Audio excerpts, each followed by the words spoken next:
Alright, Happy New Year sa lahat at kasama natin, of course, ang ating paborito nating head coach, isa sa mga friends ng Sports Corner. Nice to meet you, Coach Mark Galera of Mandaluyong Mindsmiths Junior PBL. Kamusta na po? Mabuhay ha. Maraming salamat sa pagtanggap sa amin dito sa Barangay Holy Spirit. Oo, dito ginanap po yung one day na tryout ng Mandaluyong Mindsmiths, which is, I believe, champion ito nung Junior MPBL, no? Sa anong division? 18 Nationals. Sa 18 under. Alright, so kumusta ang team ngayon?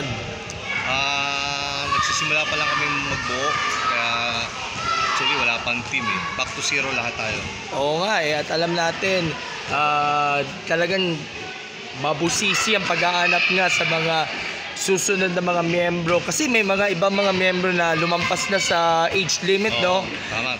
At nakita mo naman siguro yung mga moves, mga plays ng mga players.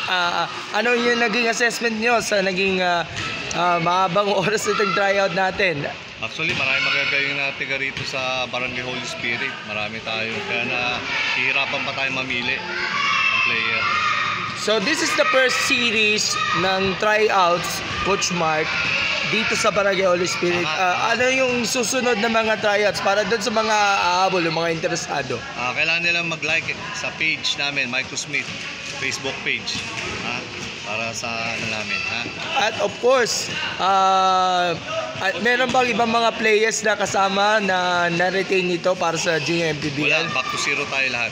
Okay, so back to zero nga. Kahit na dati ka ng player. Pero, of course, ang talagang mission ninyo is to defend the title sa Junior MPBL, which is going to be on March. Sa March pa. Ano yung magiging expectations nyo from the team? Dahil alam natin, back to zero na lahat. So, parang rebuilding na ito, Coach Mark. Yes, tama. Rebuilding. So, back to zero talaga ang tawag doon. So, hindi natin masasabi kung ano mangyayari pa sa team natin. Okay. Isa pa sa mga tinututukan din natin yung AMA University. So, anong latest sa AMA University ngayon?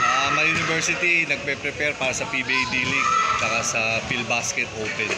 Itong darating na 2024. Okay. So, sa AMA University, Coach Mark, sino ba ang ine-expect natin na mga mahusay na players? Ano ba mga isa standout natin? At karamihan ba sa mga maglaro dyan sa AMA, alam natin, hindi na maglalabas ng eligibility years eh. So, tama. Yung isa sa magaling na si Earl Sinisa ng Barangay Holy Spirit.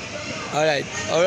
And lastly, may gusto ko lang batiin at pasalamatan. Papasalamat ako ulit sa barangay chairman natin dito, Estrella Balmusida, at ating sports director, Sir Bobby Hernandez. Maraming salamat po sa pagtulong sa amin at pagsuporta. Alright, and thank you so much and God bless you. Salamat po. Thank you. Mabuhay kayo. Alright.